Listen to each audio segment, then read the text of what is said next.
Everybody liking the session so far? Good, good. Well, I am Danielle Gittens, and today we're going to talk about Beyond the Toolbelt.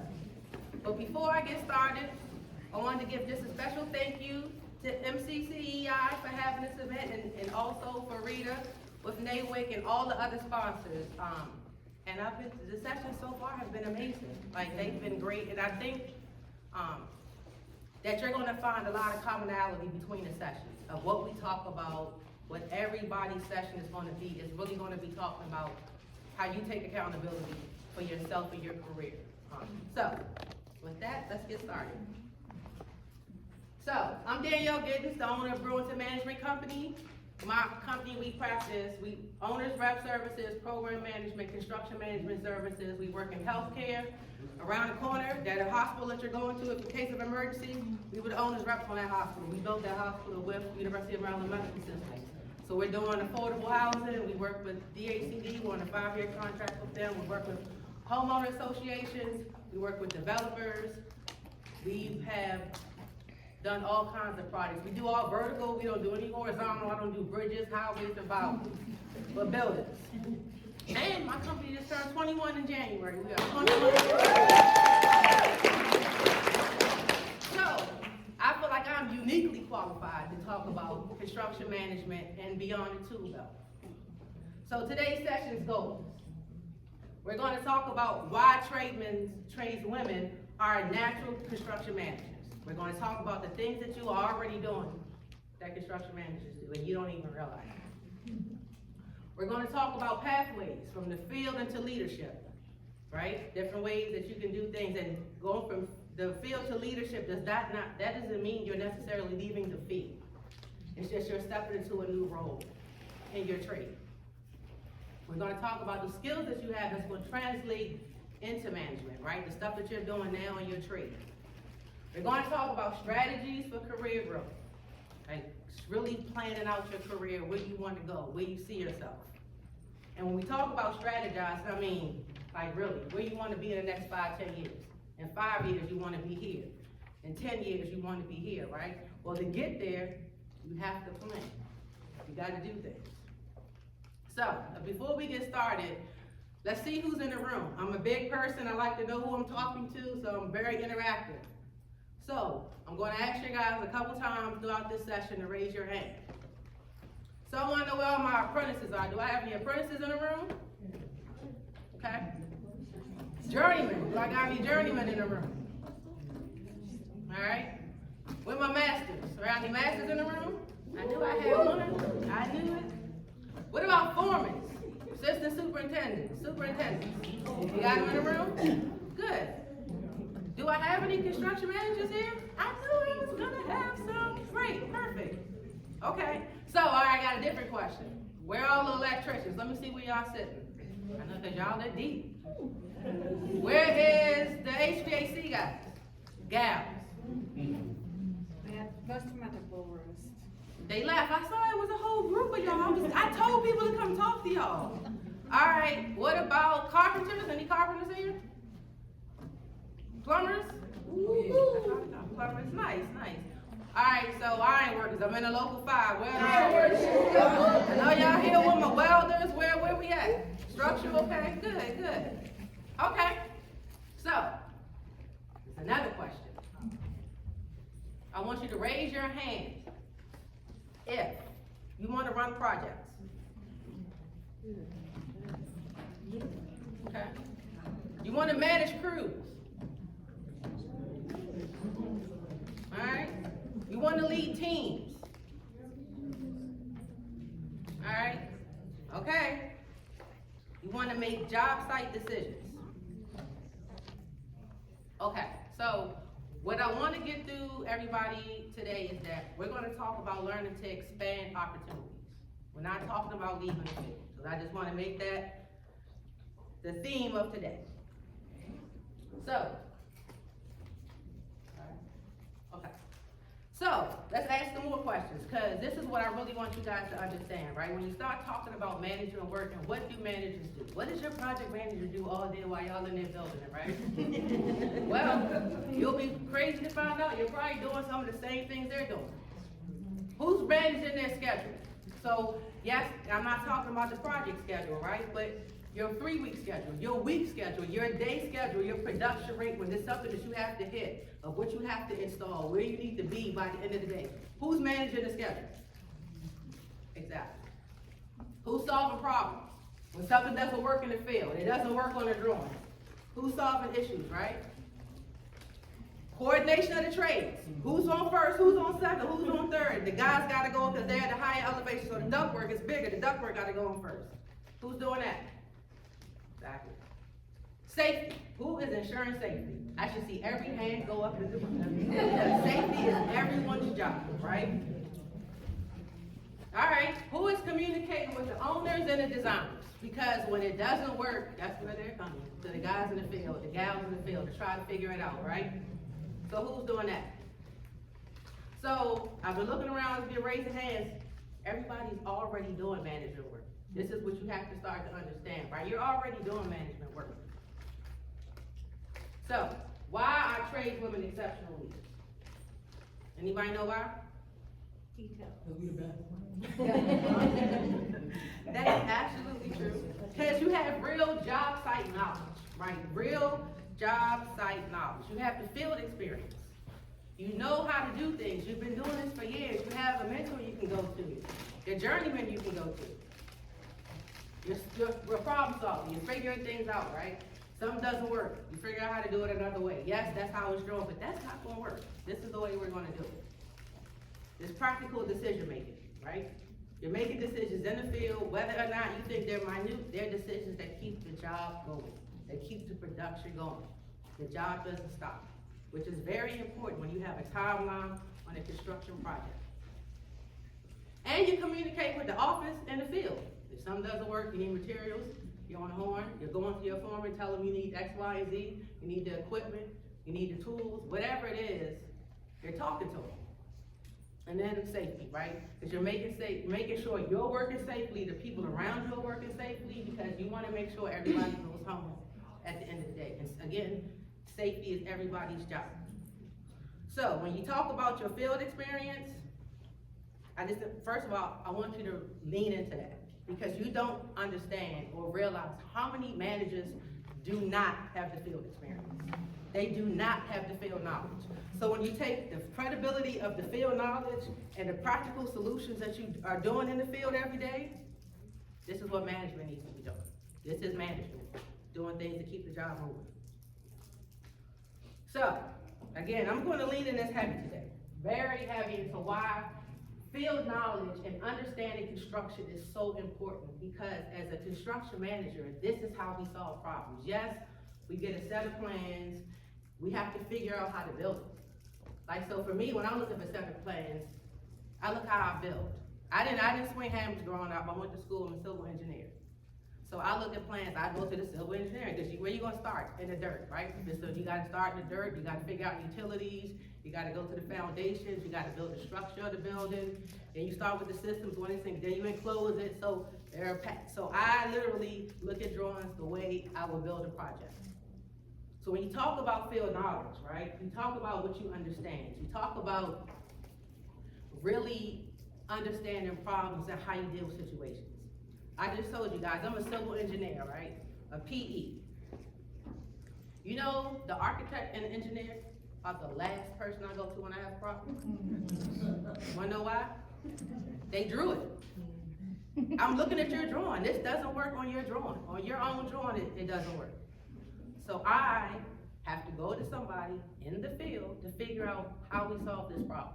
Whether it's the HVAC guy, it's the plumber, it's my electrician, carpenter, whoever it is, I'm going to her, him, whoever it is, to figure out how to solve that problem, right? And if I have to get a group of us together, because sometimes trades are connected, we all have to work together, maybe figure out how we get this thing done. So if it's a group of us, we're gonna coordinate a solution. Then I'm gonna take that solution back to the architect and engineer and this is how we're gonna solve this problem.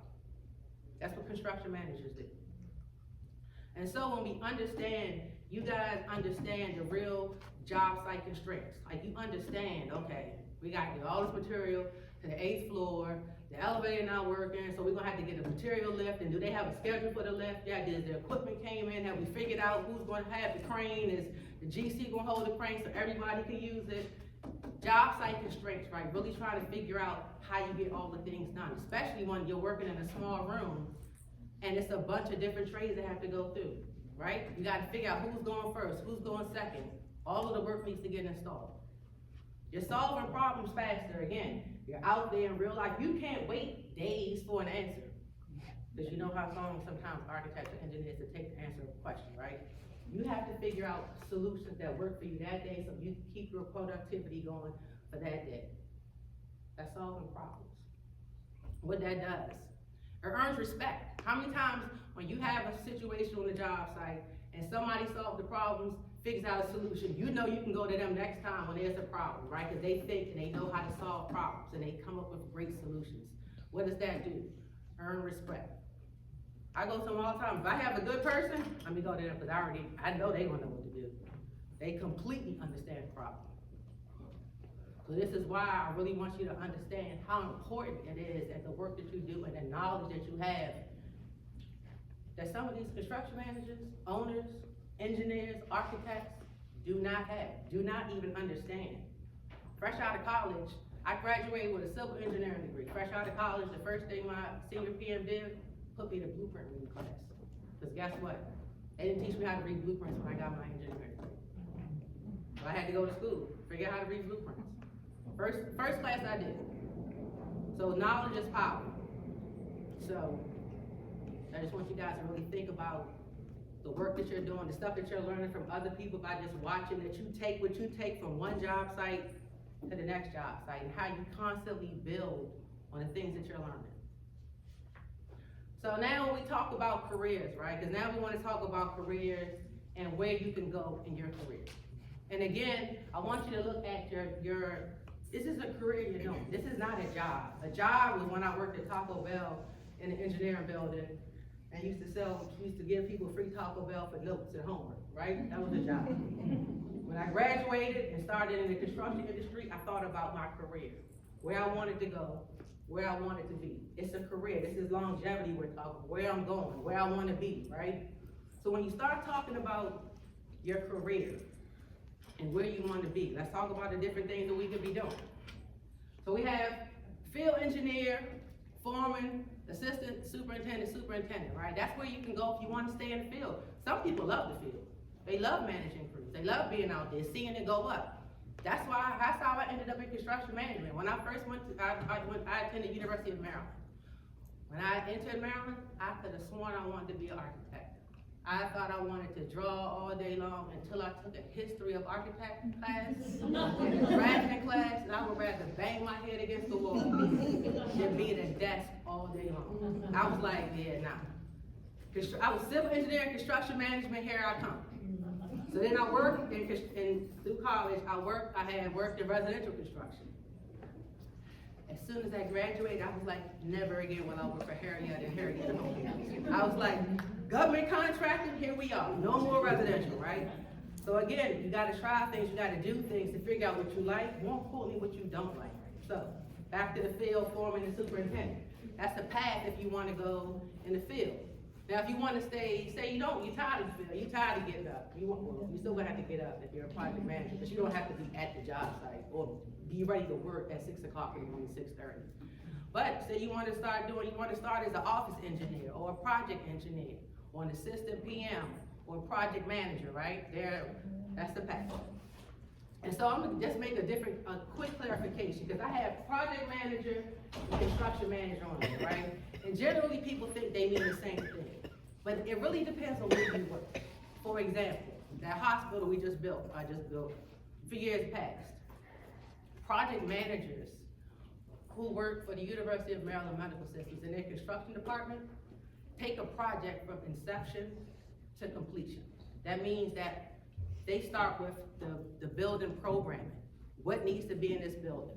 Then they get an architect on board. They work with the architect to get the schematics done, the DDs done, the CDs done, right? But then when it's time to construction, they're still working with the GC, going through the bidding process, selecting the GC, managing the construction process, and then after construction's done, then it's security, telecom, AV, all of that comes in after. And then when that's done, you got furniture, you got artwork, you got all of the other things, and that's not even counting the special equipment that the owners purchased, right? That the contractor didn't install, that now we have to manage the owner's other consultants. And then after that, there's getting the building occupants in, using this building, getting them used to using the building, the end users. They gotta know where everything is, use everything, right? So that's inception to completion. Construction is like somewhere in the middle. So a project manager could manage a project from the beginning to end. Now, if you're working for a drywall company, electrical company, a GC, yes, you're gonna manage mostly the construction process, which if you're working for a developer, if you're working for the owner, your project life cycle is very different than just a construction life cycle. So you just need to understand that. So now we talk about construction managers, right? They're the ones that's gonna get this thing built. They build the project. They look at that one thing. That's what they managing, the construction process. So construction manager can be the day-to-day, they're managing the process, but then your project manager is making sure the project gets built. They're the big picture person, right? Where construction managers is like, they got their blinders on. They want to make sure when we start, we start, and when we finish, and that's what I care about. So that's the difference between a project manager and a construction manager. Now we have owner's representative. So, me personally, I have a different take on an owner's representative. People think owner's reps are there to do whatever their owner tells them to do. Yes, so if we need to say how bad the design is, we beat up the architect. Oh, we need to beat up the contractor because the contractor is giving us too many change orders. That is absolutely not what an owner's rep is. An owner's rep is hired to make a project successful, right? A project successful. So that means that if I need to talk to my owner because my owner doesn't understand the construction process and he's asking for changes toward the end of construction, he needs to understand what he's doing to the project, how he's costing the project money and time. If I need to deal with my architect who's not pushing the submittals, the RFIs in a timely response, who's not coming to the job site, seeing these problems and issues, because yes, that RFI with a response would have worked 5 weeks ago, but we're past that point. Now we need a different solution, right? Or maybe it is the GC that's the problem. Maybe it's the manpower. Maybe it's the quality control, right? So whatever the problem is, the owner's rep, we're gonna deal with the problem because we wanna make that project successful. So that's the role of an owner's rep. And that's a DG role, so. And then we have program manager and project exec. That's like a hybrid role, right? Because you can have a program manager or a project exec that is overseeing all of the projects, right? Meaning that they're gonna deal with the project management staff, they're gonna deal with the field staff, from the superintendent all the way down to the crews, right? So they're in the field and in the office managing both because they need to make sure the overall project is working. So, again, these are all different career paths that we can see, right? And so, again, this is strategic planning, like you're planning your path, right? This is how you figure out what you wanna do. I was intentional when I started working it and when I started interviewing. How about selected companies I even interviewed for? Like, you had to have a rotation program. I knew coming out of college, I didn't have a trade. I knew for sure I wasn't an electrician, I wasn't a plumber, I wasn't a carpenter, not even HVAC, nothing. So what was I gonna do? All right, well, if I'm not a trade, management, I'm gonna have management down. Nobody's gonna be able to question me when it comes to management, right? So, and to manage, you gotta understand what you're managing, right? So I looked for rotation programs. We'll talk about that in a minute. So, now that we talked about what we want to do, right? We talked about the skills that you guys already have, the skills where you can do things. Now you see that blue box. You know what I mean? We're about to go into this raise your hand period. We're gonna ask questions. I want to see. So when you think about your future, right? Where do you want to be in 5 to 10 years? And if you haven't thought about it, you're gonna think about it today, because not only are you gonna think about it, you're gonna turn to your neighbor, and you're gonna tell them, because it's not real until you say it out loud. So right now, think about it, I'm gonna give you a minute. Turn to your neighbor and tell them where you want to be in 5 to 10 years. Right now, right now.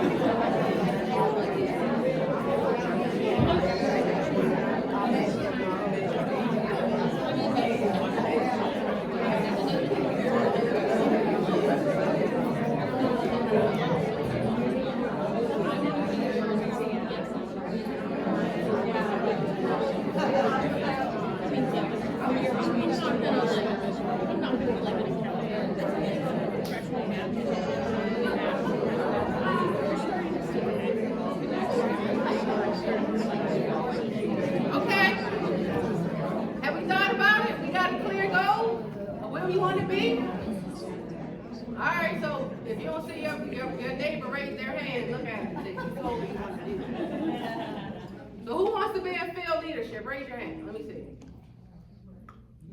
Okay. Who wants to get into project management? Possibly. Okay. Who wants to start running projects? Alright, maybe some people are a little bit more aggressive. Where are my entrepreneurs? Who wants to open up a company? Who wants to own a company? I was wondering where all the hands were gonna come up. So again, when you start thinking about your future, right, you gotta start thinking about where you wanna go. Like, so if you wanted to be project management, how do I get there? If you wanna lead field crews, how do I get there? If you wanna own a company, what's the first thing you need to do? So you have to start thinking about things. This is strategic planning. This is your career, right? Again, your career, not a job. And I told you how I applied it. I knew I didn't swing hammers, so I knew that wasn't in my, I couldn't run a construction company because I don't have the construction experience, right? I didn't swing hammers, and for me, I fully believe I need to understand what I'm doing, because when you're a small company, you're doing everything. And if I don't understand how to swing hammers, I'm not gonna be good at doing my estimates, bidding the jobs, you know what I'm saying? My estimates are always gonna be off because I got too many hours to get things done.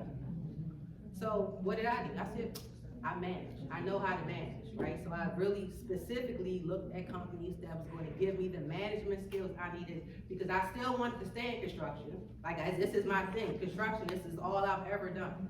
But I just needed to figure out where in construction I wanted to be. So, as you talk about start planning your path, right, you really have to think about what skills do you need, all right? So when we talk about skills, Christy hit this earlier today when she thought about where she wanted to be, what skills she said. She was like, I want to do high voltage. She was like, I want to get my welding, right? Skills, additional skills to make her more well-rounded. Certifications, she got talked about getting more certifications, right? Getting more things underneath your belt. Getting as much knowledge, tools and everything else that you use in education, real life, real field experience, right? Head that with the certifications. Education, because I'm gonna tell you what, you can learn how to build all day long, but you're gonna need the education to couple with the field knowledge. Chrissy talked about scheduling, the estimating, the contracts, understanding how to read contracts, but more importantly, how to write contracts, how to understand scopes, claims. This is all education, construction management. This construction management knowledge, this is going to be one of the most important things you're going to learn as you get out of the field and as you get into management. This is the most important thing, is how to make your project successful, right?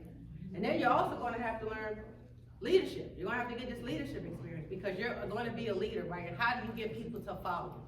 How do you get people to listen to you, to trust you, to put their characters, they're listening to everything you say right behind you, whether it's following you because they want to work with you, following you to another company, following your direction, to know that you are looking out for their best interests. They're always going to, okay, she told us to do it this way. She knows what she's doing, right? So you got to really think about that career path. And then you really got to think about this knowledge, because construction management knowledge, again, super important if you're going to get into construction management. There's no construction management without construction management knowledge. There's no being a project manager without the knowledge. It's just not going to happen. So when you start thinking about construction management knowledge, what you need to do, understanding construction drawings, understanding specifications, understanding geotechnical reports, like reading all of the documents, the special provisions, the general conditions, your actual contract with the owner, certain things. I told you guys, when I graduated from college, my boss put me in a blueprint reading class. By the way, I'm teaching at a blueprint reading class now at Frederick Community College. I teach job site construction management. I teach job site construction management, and who is in the class? It's either people who are in the field now who want to get into management, or it's kids who don't just graduate from high school and aren't sure, so they just want, oh, maybe I want to do construction management. And in my class, I've had superintendents that I've seen on projects. I go, oh, you're my student, I didn't know you were here. I got students here today. I got people from my job sites here today. So literally these classes work out. And then one of my students actually was a surveyor, and he liked it so much working for a survey company. Now he's actually applying to the University of Maryland because he wants to get his civil engineering degree to become an actual surveyor. So literally it's the field, people trying things out and then getting more knowledge on it because they know they like this and they want to continue along this path. So again, field knowledge, drawing specifications, understanding contracts. When I write a contract, I tie everybody into the contract. Everybody into everything I'm tied into. If I'm tied into all the divisions and the specs, I'm tying my electrician into everything. I'm tying my mechanical guy. Why? Because I know the architect is gonna have some note for the electrician, either on the mechanical drawings, on the architectural drawings, and he's gonna tell me he ain't look at it because he has electrical. No, sir, you're gonna own this entire specs, the specs and the drawings. But it's understanding contracts, it's understanding schedules, how to put a schedule together, know when somebody's giving you a bad schedule or they're playing with the schedule. This is all tools and knowledge. Cost management, estimating, change orders, even looking at bids, looking at your subcontracted bids, you gotta know cost management. And then project documentation, huge, right? You gotta understand project documentation. So when you add that field knowledge with the management education, like powerful. Like there's nothing better than mixing the field knowledge with the project management. I can hands down, you can go against any project manager any given day. And I will put field knowledge with going to a community college and going through one of these certification programs against any PE, any day of the week, any day of the week. I will tell you this, I'm speaking from experience. You don't understand how much power you have.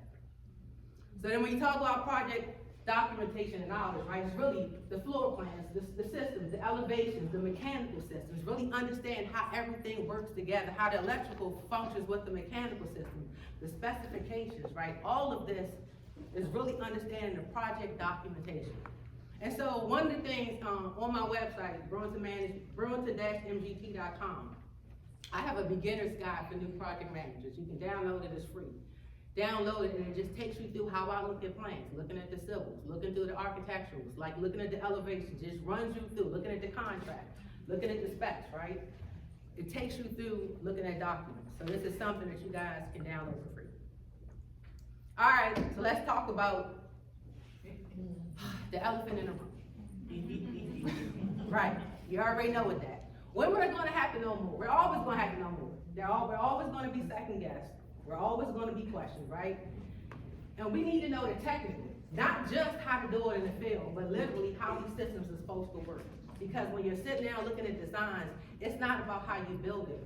Is this even the right system in this environment? Should you be doing this here? Because this isn't even gonna work. This isn't generally how you use this system, right? So you got the technical knowledge. We talked about the management knowledge, scope, scheduling, the management, we need to know that. And then we talk about the field operations, right? All of that needs to happen. How to understand the field, how to hire people, how to work with people, how to get people motivated to get the work done, how you're even tracking production, the daily reports. All of that is field operations, right? And it's just, we're gonna have to know it better. 2 times more, 100 times more, just whatever it is, it's that much more. And I used to get mad. When I was young, I used to piss me off, like why I was always questioned, why people always talk to the guy before they talk to me when we sit next to each other. And then I was like, wait, they don't think I know anything. Let me start asking questions. So I go around the job site, ask people what they doing, what they working on. You'll be surprised how many people tell you lies. It's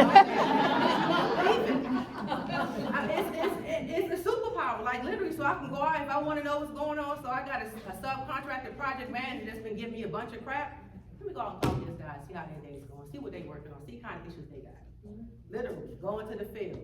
And you'll be surprised how many people will listen to people in the field without, double checking it, making sure that it's true. I've seen women get lied to by their superintendents, women PMs, women assistant PMs, and because they don't go into the field, they're scared to go into the field to double check, they get lied to, and they go into meetings and look crazy. It happens. So again, you're gonna have to know more, but just use it as your superpower. Let them lie to you. And then when you go to the meeting, you got all the information you need. All right, so one of the other things, let's talk about how you find companies that's gonna support you, right? Because you wanna find employers who support you and support your dream and your vision in their employees. So what that means is, what are their values? What is their vision? What are they working on? Do they have training programs? Do they have management rotation programs? I told you I wasn't even gonna interview if you didn't have a management rotation program. I wanted to go through safety, claims, scheduling, estimating, and be on a project site. And you had to leave me there for 6 months to a year. I needed to be the safety girl for a year. I needed to be an estimator for a year to do this, to really understand how to do it. Mentorship. When I started, I didn't have female mentors. I had old white men that told me what to do. But they were old white males who opened up the door for me, let me run projects at 28 years old, $42 million projects. Up Connecticut, going up to Connecticut as a project exec, 29 years old, running teams that were 3 times my age, 2 times my age. So again, you want to find me. And then this leadership development opportunities, are they going to train you to be better leaders? Are they going to develop you? Are they going to do more, right? And so then again, this early work ethic, because let's just be honest. Yes, you may be a master, you may be a journeyman, but if you're going to transition to management, you're starting back off at a lower level, right? That you have to build yourself up. But again, it's not a problem. Just learn, really consistently learn how to do your job, how to get better. Ask the questions. Why are we doing it this way? Why are you scheduled this way? Why are you writing this contract like that? Observe the experienced people. It's going to be some people you like, that you're going to love the way they manage the job, and there's going to be some people I'm absolutely not doing that way. They are both learning experiences. They're going to teach you what not to do and what to do. Pay attention. And then you got to learn about taking opportunities. This isn't an industry that's going to give it to you on a silver platter. This is not that. You're going to have to take it, right? And I mean, take it. You're going to have to ask for it. Open up your mouth. You're going to have to be 200%. This is that 200% effort that you're going to have to give in, because you're going to start gaining the respect of your peers, right? But it's the work that you have to do. It's the mindset that you need to be in. This is a whole different mindset, right? You want to think of leadership is not about titles, it's about influence. It's about being responsible. It's about decision making. It's about making sure your team is better. I firmly believe you're only as strong as your weakest link. And I mean your weakest link. That's the weakest link in your chain, right? So if your weakest link can't do their job, how's the team gonna function? So you really have to think about this, right? What are your leadership skills, your mindset? What are you bringing to the table? Okay, so I've been talking for a while now. So what we realize today, that us tradeswomen, I'm saying us because I'm gonna join y'all today. Us tradeswomen, we already have the leadership skills we need, right? We can be managers, we're leaders. We got the field experience. Remember how powerful it is, right? Construction management isn't some unachievable goal. It's not something that, oh my God, I can't ever run a project that's 42 million. It's absolutely achievable. You gotta ask for it. And then your knowledge, the knowledge you have is going to improve projects, right? You're going to be the one bringing things to the table. So again, lean into your field knowledge. Okay? Anybody guess what's coming up? We're going to ask questions. There's that blue box, the dead giveaway. Takeaways. Where do we go?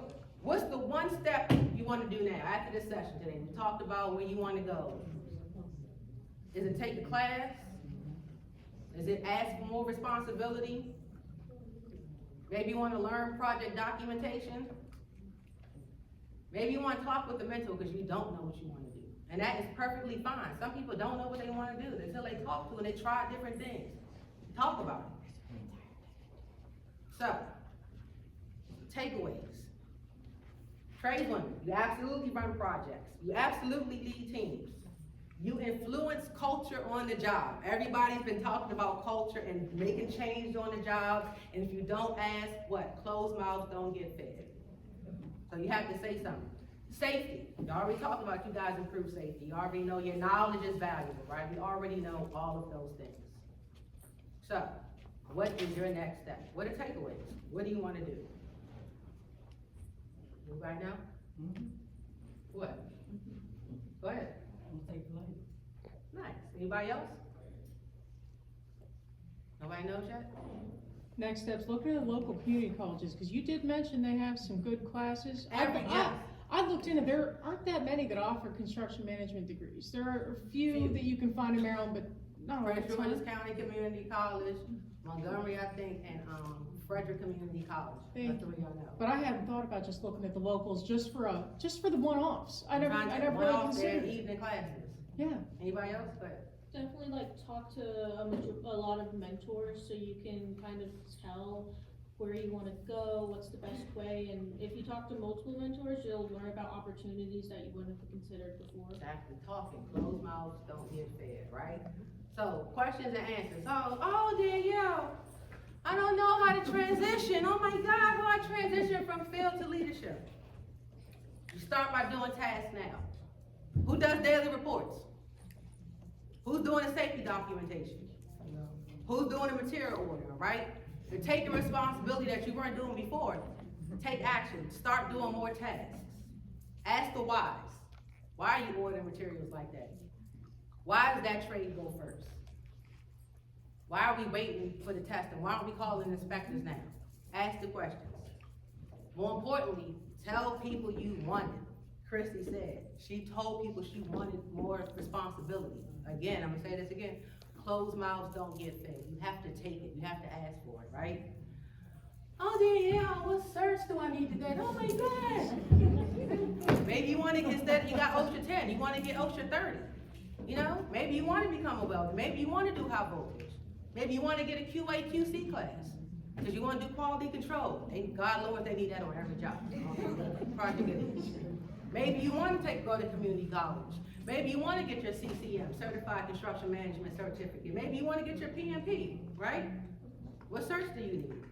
Oh my God, Danielle, but how am I going to gain leadership experience? How do you get leadership experience? You take it. You take it. You take ownership. You don't wait to be told to do something. You know how the jobs work. You know what needs to get installed. Do it. You know when the guys aren't pulling their weight, call them out.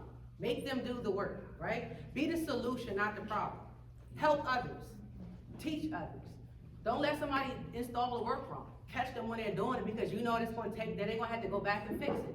Stop it. Fix it. Communicate. Talk to people. Learn more. Network, right? Clarify issues. Speak up in meetings. Talk. Be reliable. Do what you say you're going to do. Show up. Be responsible, right? Be dependable. Be somebody that they can lean on. They know you're going to show up because, yeah, it's cold, yeah, it's rainy, but this job's got to get built, right? And then, again, ask for it. You got to speak up. I want to be a leader. I want to manage. I want to be the foreman. I want to be I want your job. Yes, I want your job. How do I get your job? That's exactly what you do. And with that, that's the end. Any questions? Questions? You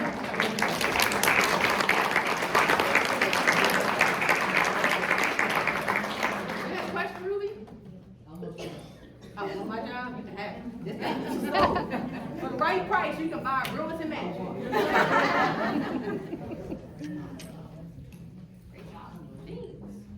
I did want to mention that if you are looking for education opportunities in the state of Maryland, on mcci.org, we have an education